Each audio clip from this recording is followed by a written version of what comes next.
Welcome back خواتین و حضرات، آپ کا پروگرام صبح ہدایت اور میں علی بھائی آپ کی خدمت میں حاضر ہیں صبح ہدایت لے کر. اور ہمارا یہ جو اگلا آور شروع ہوا ہے اس میں آپ کو معلوم ہے کہ ہماری معافی چاہتی ہوں، ہمارے پاس ایک ٹاپک ہوتا ہے. آج کا ہمارا ٹاپک ہے جدوجہد جو ہے ہم زندگیوں میں کتنی کرتے ہیں. جدوجہد کی ہم نے جو ہمارے جو بااجداد تھے، جو ہمارے آئمہ تھے، جو وہ سب لوگ تھے، ان کی جدوجہد کے بارے میں بھی بات کریں گے. اور ہر پہلو سے زندگی کے ہم سوچیں گے کہ کوشش کرنا اور کتنا ضروری ہے، اور کوشش جو ہے وہ کیا معنی رکھتی ہے زندگی کے اندر. آج ہم بات کریں گے جدوجہد پر، اور آپ کے لیے فون لائنز جو ہیں وہ ہم نے کھول دی ہیں. آپ جب چاہیں ہمیں کال کر سکتے ہیں، آپ سے بات چیت کریں گے. اور اس کے ساتھ ساتھ جو ہے دوسرا جو جنرل باتیں ہیں ان کو بھی ظاہر ہے وہ ہماری ڈسکشن میں رہتی ہیں ہمیشہ کی طرح. اور آپ کا بہت شکریہ ادا کرنا چاہیں گے کہ آپ ہماری اپیل میں بہت ساتھ دے رہے ہیں. ہم آپ کے بہت ممنون ہیں، یہ سب آپ کی وجہ سے ممکن ہوا ہے، اور انشاءاللہ ہم آپ ہی کی مدد سے اس ہدف کو کمپلیٹ کرنے میں جو ہے وہ کامیاب ہو جائیں گے. جی علی بھائی، آپ اپیل کے بارے میں کچھ کہنا چاہیں گے؟ جس طرح سے ہمارے مومنین جو ہیں، بھائی جو ہیں وہ بھائی بہنیں مدد کر رہے ہیں، انہوں نے جو ہے وہ ہمارے مومنین نے جو ہے وہ بہت ہی الحمدللہ جو ہے وہ بڑھ چڑھ کر اس اپیل میں حصہ لیا، اور ہمیشہ لیتے ہیں. مطلب میں جس دن اپیل شروع ہوئی تھی، میں نے اسی دن صبح پروگرام میں یہ بات کی تھی کہ آپ دیکھیں گے کہ اس کو کتنا جلدی جو ہے وہ اس ہدف کو پورا کرتے ہیں، کیونکہ وہ احساس ذمہ داری رکھتے ہیں. ان کو پتہ ہے کہ آپ کا جو ٹی وی ہے اس وقت میڈیا کے جو پوزیشن ہے وہ کتنی ضروری ہے، چونکہ میڈیا خود بذات مطلب میڈیا خود جو ہے وہ ایک ایسا شعبہ ہے کہ یہ خود جو ہے وہ ایک طرح سے جنگ کا محرک ہے. دشمن کا جو میڈیا ہے وہ پروپیگنڈا کرتا ہے، جنگ کا ماحول بناتا ہے، اور باقاعدہ اس کی جدوجہد ہوتی ہے. اس کے اندر پوری مطلب باقاعدہ جدوجہد کرتے ہیں ایک ملت کو، مظلوم ملت کو دہشت گرد بنانے میں. جہاں نیکی ہوتی ہے وہاں شر تو لازمی ہے، تو اور اس شر سے بچنے کے لیے جو آپ کو بہت کچھ کرنا پڑتا ہے. تو اس کے مقابلے میں جو میڈیا سامنے آتا ہے، جو اس کا جواب دیتا ہے، اس کا تدارک کرتا ہے، اور باقاعدہ تو اس کی بڑی اہمیت اور ضرورت سمجھی جاتی ہے. تو انہی بنیادوں پر رکھ کے، انہی چیزوں کو سامنے رکھ کے جو ہے وہ اس میڈیا کا بھی قیام ہوا، اور ایک چینل کی شکل میں یہ سامنے آیا، جو کہ آسان کام نہیں ہے. بڑی جدوجہد ہوئی اس میں، کیونکہ جیسے میں نے پہلے عرض کی کہ صرف بات کرنا یا اس کی پلاننگ کرنا بہت جو ہے وہ آسان کام ہوتا ہے، مگر اس کو مکمل پریکٹیکل شکل دینا کہ 24/7 کی سائیکل میں نئے فریش پروگرام، اس کی پروگرامنگ کرنا، اس میں کیا کیا موضوع ہوں گے، اس کے اندر کیا کیا ٹاپک رکھے جائیں گے، اس میں کون گفتگو کرے، کہ مطلب یہ باقاعدہ ایک بہت بڑی جد و جہد ہے کہ یہ تمام کارنامہ ہے. میں اس کو کہوں گا کہ یہ کارہائے نمایاں ہیں کہ ان دو بزرگوار نے، علامہ ڈاکٹر عدیل صاحب نے اور علامہ عباس عابدی صاحب نے انت تک محنت کر کے اور اس جد و جہد کو پائے تکمیل تک پہنچایا کہ ایک شیعہ قوم کو یہ فرسٹ UK یورپ کا پہلا شیعہ چینل دیا، جس نے کہ دشمن کی ساری توپیں ٹھنڈی کر دیں. ٹھیک ہے نا؟ جتنا انہوں نے پروپیگنڈا 1400 سال سے کر رہے تھے، اس کا مدلل جواب لوگ آ کے ٹی وی پر پوچھتے تھے کہ ہم نے تو یہ سنا ہے، ہم نے تو بچپن سے یہ سنا ہے. تو اس میں کتنی جو ہے وہ سچائی ہے، اس کے اندر کیا ہے، اور بغیر کس فتنہ و فساد کے جو صحیح پیغام ہے وہ پہنچانا، یہ بہت ایفرٹ کی بات ہے جو کہ ہمارے جو علماء ہیں انہوں نے کیا، اور ان کے ہم بہت مشکور ہیں. ہم خود بھی ذاتی طور پر ان سے بہت مشکور ہیں کہ انہوں نے ایک ایسا پلیٹ فارم جو ہے اس پہ ہم آج آ سکتے ہیں، اس پر ہم بیٹھے ہیں کہ ہم ہر بات کو جو ہمارے دلوں میں جو ابہام ہیں کسی کے بھی، یہ نہیں کہ صرف شیعہ کمیونٹی کے، کسی جو باقی بھائی بہن ہیں ان کی بھی بات کر رہے ہیں کہ کسی کی بھی وہ آ کے ہم سے اسٹریٹ اوے جو ہے وہ یہ باتیں پوچھ سکتا ہے، پوچھتے ہیں اور ان کو جواب دیے جاتے ہیں. اور تو پھر ایسے پلیٹ فارم کو ہم کس طرح سے بند کر سکتے ہیں؟ دیکھیں، اگر آپ اس کی شروع سے بنیاد اس کی آپ دیکھیں، جو اس کی بیسکس دیکھیں، تو آپ دیکھیں کہ جہاں پر ہمارا بنیادی عقیدہ بیس کرتا ہے ائمہ علیہ السلام کی تعلیمات کے اوپر، نبی کریم صلی اللہ علیہ وسلم کے بعد جو ائمہ علیہ السلام تشریف لاتے ہیں اور اس مکتب کو لے کے آگے بڑھتے ہیں، تو اگر آپ ائمہ کی تمام سیاسی جد و جہد رسول اللہ سے دیکھیں اور تمام ائمہ کی سیاسی جد و جہد دیکھیں، تو وہ زبردست جو ہے نا تاریخ کے اندر روشن باب کی حیثیت ہے کہ کسی بھی امام کی زندگی میں اگر آپ دیکھیں تو ان کی سیاسی جد و جہد نظر آئے گی. دشمن کے مقابلے پر اپنے میڈیا کو اسٹرانگ کرنا، اپنے ممبر کو اسٹرانگ کرنا، اپنی تعلیمات کو اسٹرانگ کرنا.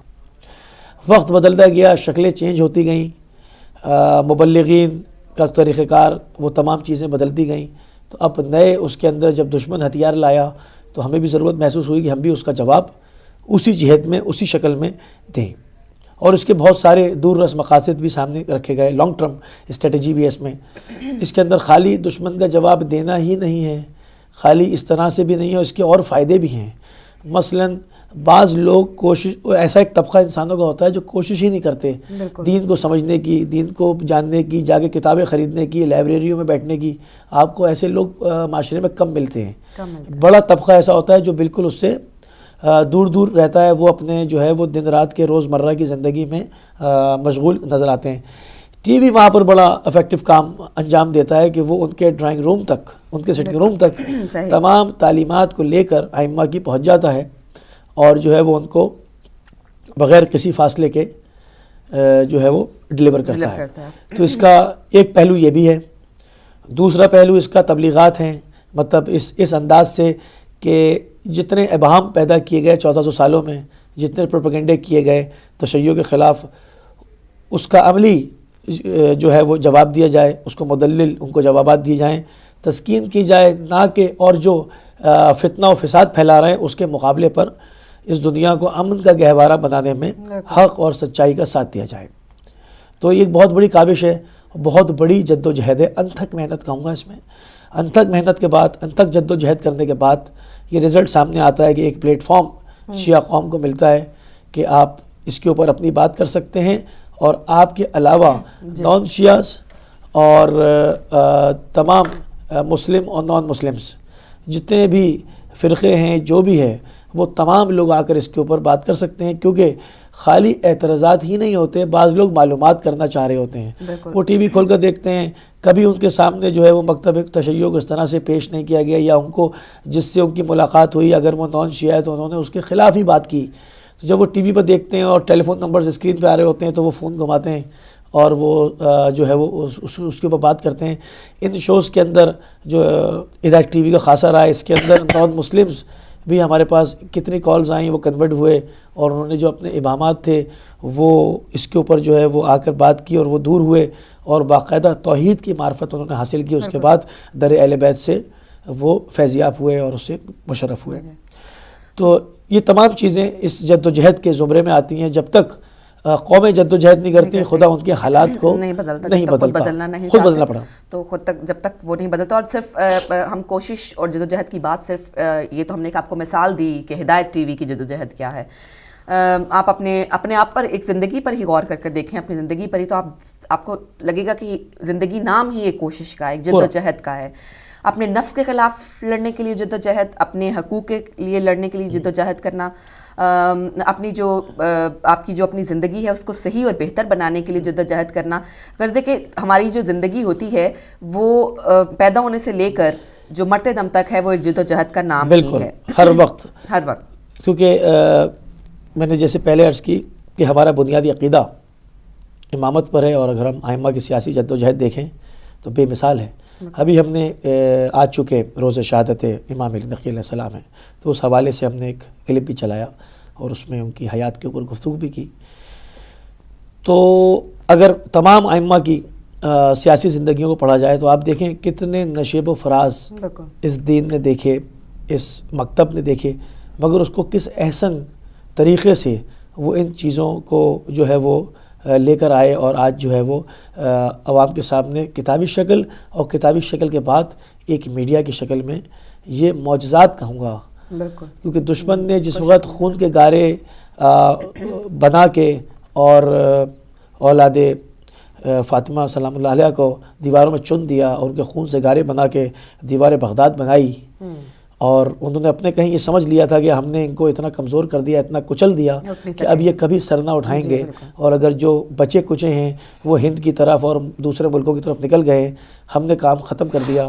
مگر آج الحمدللہ الحمدللہ ہم دیکھتے ہیں کہ اسی سرزمین عرب کے اوپر جو ہے وہ شیعہ قوتیں ابھریں، اور زبردست شان و شوکت کے ساتھ. اس وقت اگر عربوں کے اندر کوئی قوت ہے تو وہ آل محمد و آل محمد کے ماننے والوں کی قوت ہے. اس کے علاوہ آپ دیکھیں گے کہ وہ استعمار کے جو ہے وہ دسترخوان پر نظر آئیں گے، ان کے جوتے چاٹتے ہوئے نظر آئیں گے، مگر اگر عربوں میں کوئی قوت نظر آئے گی تو محمد آل محمد کے چاہنے والوں کے پاس نظر آئے گی. یہ وہ اعجاز ہے، یہ وہ سیاسی جد و جہد ہے ائمہ کی جو وہ اپنی زندگیوں میں کرتے رہے، نامناسب ترین حالات میں. آج جن امام کی شہادت ہے، انہوں نے اپنے دور میں 6 ظالم عباسی خلیفاؤں کا سامنا کیا. مطلب ہماری زندگی تو کچھ بھی نہیں ان کے سامنے، ان کچھ کی جو بھی نہیں. قربانیاں اور جو جدوجہد وہ مرتے دم تک جو وہ ہے نکال کے لے آئے، تو وہ کچھ بھی نہیں ہے اس کے مقابلے میں، کیونکہ اللہ تعالیٰ نے ان کے اندر صبر اور ان کے اندر ساری خصوصیات ہی اتنی ڈالی تھیں. ہم تو ان کے مقابلے میں کچھ نہیں، جتنی ہماری اوقات ہے، جتنا ہم برداشت کر سکتے ہیں، اللہ تعالیٰ ہم پر اتنے ہی جو ہے وہ پریشانی اور مصائب جو ہے وہ لاتا ہے. اس سے زیادہ تو اللہ جانتا ہے کہ اس کا بندہ کتنا وہ جانتا ہے کتنا امتحان دے سکتا ہے. اور اگر آپ اس کو بالعموم مجموعی طور پر دیکھیں، تمام امت مسلمہ کا حال دیکھیں، تو جہاں پر بھی آپ کامیابیاں کامرانیاں اس وقت دیکھ رہے ہیں، تو وہ جد و جہد کا نتیجہ ہے. جب انہوں نے ٹھان لی کہ ہم نے اپنے حالات بدلنے ہیں، ہم نے اپنی سیاسی پوزیشن چینج کرنی ہے، تو خدا نے ان کا ساتھ دیا. ایک کالر کو شامل کریں گے. ہیلو، السلام علیکم. وعلیکم السلام. میری بہن اور سعید موسوی صاحب کو بھی السلام سید علی جان شاہ صاحب. آپ کا ٹاپک جادو اور جہاد ہے. نہیں، جد و جہد. جد و جہد. جد و جہد. جد و جہد. تو میں اس پر یہ بات کہوں گا کہ انسان کی ساری زندگی صرف 2 لفظوں میں بند ہے. اگر تیسرا لفظ کوئی ہے، اگر آپ کے ذہن میں ہو یا کسی اور کے ذہن میں، تو میں جاننا چاہوں گا کہ تمام دنیا کی محبتیں اگر جمع کر لی جائیں تو ان کا ایک لفظ میں ان کو سمیٹا جائے تو وہ قربانی ہے. ٹھیک. اور دوسری جتنے بھی نشیب و فراز انسان کی زندگی میں آتے ہیں، ان کو اگر سمیٹا جائے ایک لفظ میں تو جستجو. یہ 2 چیزیں ہیں، قربانی اور جستجو، کہ جس میں پوری انسان کی زندگی، بلکہ اشراط الارض سے لے کر انسان تک ہر ایک چیز کی زندگی میں دونوں لفظوں میں بند ہے.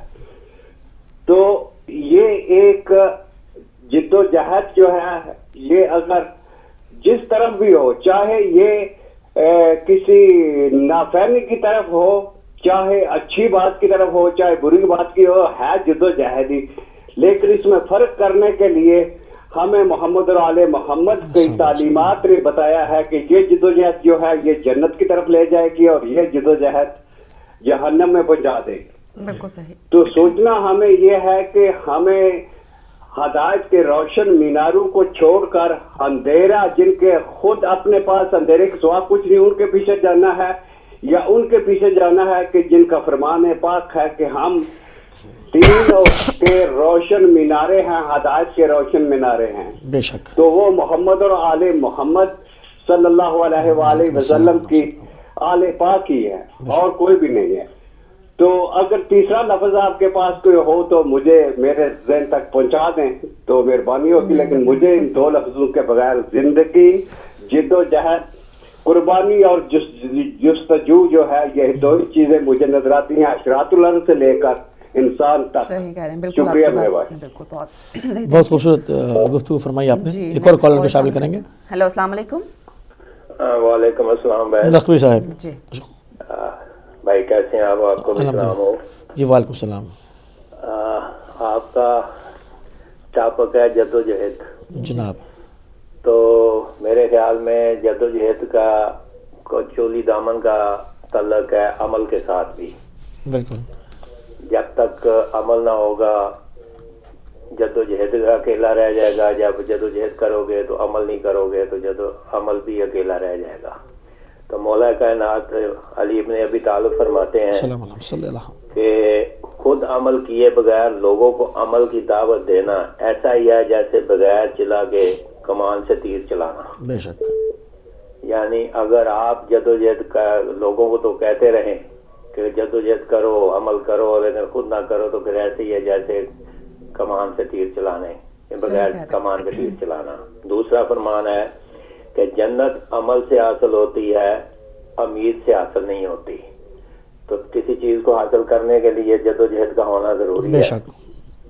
اور اگر آپ جد و جہد نہیں کریں گے، جنت بھی حاصل کرنی ہے تو پھر اس کے لیے عمل بھی کرنا پڑے گا، جد و جہد بھی کرنا پڑے گی. مولا کا فرمان تو یہ میرے خیال میں پورا اترتا ہے. لیکن سب سے پہلے میں پرسہ پیش کرتا ہوں امام نقی علیہ السلام کی شہادت کا ہر سننے والے کو جو آج مغموم ہے اور جس کے دل میں غم آل محمد ہے. تو مولانا علی نقی علیہ السلام کے ایک دو فرمان بتانا چاہتا ہوں آپ کو کہ مولا فرماتے ہیں کہ ان کے مرنے کے بعد منادی نے ندا کی کہ ان کے تاج اور ان کے زیور سب کہاں گئے. اب دیکھنا اس بات کو ہے کہ جو بڑے بڑے محل تیار کر کے بیٹھے ہیں, جو دولت کے نشے میں معصوم لوگوں کو قتل کرتے ہیں, بمباری کر کے مارتے ہیں, جیسے کہ یمن میں مارا جا رہا ہے بے گناہ کو, آج وہ شرمندگی کے ساتھ اپنے پاؤں پہ واپس لوٹ رہے ہیں اور انہیں کچھ ہاتھ میں نہیں آیا سوائے اس کے کہ ان کے پاس غرور تھا, دولت تھی, محل تھے, اور وہ ان محلوں کے ہو سکتا ہے کہ وہی محل ان کے لیے قبرستان بھی بن جائیں. تو پوچھا امام کے اس قول کے مطابق کہ ان سے پوچھا جائے گا کہ وہ کہاں گئے تمہارے جن پہ تم غرور کرتے تھے. دوسرا ان کے بعد مولا فرماتے ہیں کہ وہ سرفا چہرے جن کے سامنے پردے اور مچھردانیاں لٹکائی جاتی تھیں وہ کیا ہوئے. یعنی وہ جو اپنے آپ کو بہت امیر اور بہت اونچے طبقے کے لوگ سمجھتے تھے اور باہر نکلتے تھے تو ان کی سواریاں اس قسم کی ہوتی تھی, کروڑوں کی کاریں اور بڑے بڑے جہاز اور یہ وہ تھا, تو وہ سب کہاں گئے جب وہ آخری وقت میں اس زمین پہ جائیں گے جہاں غریب بھی جائے گا, جہاں نادار بھی جائے گا, جن کو انہوں نے غریب کر کے مارا, معصوموں کو مارا, بے گناہوں کو مارا, اسی زمین میں وہ بھی جا رہا ہے اور اسی زمین میں اب وہ جائے گا تو وہ مچھردانیاں چہروں پہ لٹکائے ہوئے کہاں گئے وہ ان کے وہ جاہ جلال. تیسرا ان کا قول ہے جب ان سے سوال کیا گیا تو قبر نے ان کی طرف سے جواب دیا اب تو ان کے چہروں پر کیڑے چل رہے ہیں. تو آپ دیکھ لیں, اللہ تعالیٰ معاف کرے اور اللہ تعالیٰ ہمیں ہمت اور طاقت دے اس بات کی کہ ہم اپنے آپ کو راہ حق پہ لے کے آئیں اور آئمہ طاہرین کے بتائے ہوئے راستے پر فرامین پہ عمل کرنے کی ہمیں طاقت دے اور ہمت دے.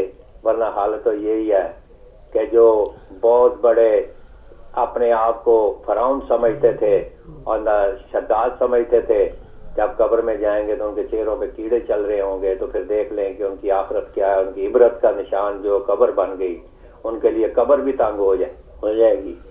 زندگی میں تو وہ حلوں میں رہے لیکن جب قبر میں گئے تو وہ بھی ان کو تنگ کر کے ان کے اس وقت کو دیکھے کہ جب ان کی ہڈیوں سے ان کے گدے نکل جائیں گے, قبر کی اتنی فشار قبر اتنا ہوگا. تو پھر آپ دیکھ لیں ہمیں یہ سوچ لینا چاہیے کہ ہمیں کیا کرنا ہے اور کیا ہمارے لیے ضروری ہے.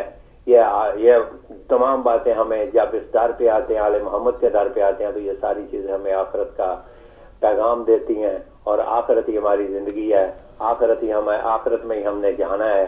یہ دنیا عارضی ہے. مولا کائنات اکثر یہ اس کو طلاق دیتے تھے, اس دنیا کو کہتے تھے بے وفا ہے, لیکن جو محلوں میں اپنے آپ کو بسائے بیٹھے ہیں, دنیا بنائے بیٹھے ہیں, انہیں بھی چاہیے کہ اپنی آخرت کو سوچے. آخرت میں ان کا جو حشر ہوگا وہ کوئی اور تو نہیں دیکھے گا, کوئی اور اس کو تو نہیں آ کے آپ کی مدد کرے گا, وہ آپ نے خود ہی بھگتنا ہوگا اور اس میں جو کمایا ہوگا وہی آپ کو ملے گا. تھینک یو جی, مہربانی. بہت شکریہ. بہت خوب بات کی آپ نے, تفصیل سے جو ہے وہ جی بالکل ذکر کیا کہ بنیادی طور پہ جدوجہد ہے کیا. تو بات بھی ساری ہو رہی ہے کہ جب تک انسان خود تہیہ نہیں کرتا, خدا بھی جو ہے اس کی حالات نہیں بدلتا. یہی معاملات قوموں کے ساتھ ہیں, انفرادی بھی یہی ہے, اجتماعی بھی یہی ہے. اجتماعی بھی بالکل یہی ہے کہ پوری قوم جب تہیہ کر لے کہ ہم نے اپنے لیے اسوہ جو خدا نے ہمارے لیے رکھا تھا محمد والے محمد, اگر ہم ان کے راستے پر چلیں گے اور اس سیرت پہ عمل کریں گے, چاہے پوری دنیا پابندیاں لگائے, پوری دنیا دشمنی بترائے, ہم نے راستہ معین کر لیا تو وہ پھر اس کو پالیں گے اور اس جد و جہد کے صدقے میں, اس صلے میں, اس کی کاوش میں, اس کے راستے میں جو ہے وہ جہد کرنے کے اس منزل کو وہ قریب محسوس کریں گے اور اس کے راستے پہ جائیں گے. جی بالکل. یہاں پہ ہمیں ایک بریک لینی ہوگی. آپ کے بریک کے بعد ہم دوبارہ آپ کی ساتھ اس موضوع پہ بات چیت کریں گے اور ملتے ہیں ایک بریک کے بعد.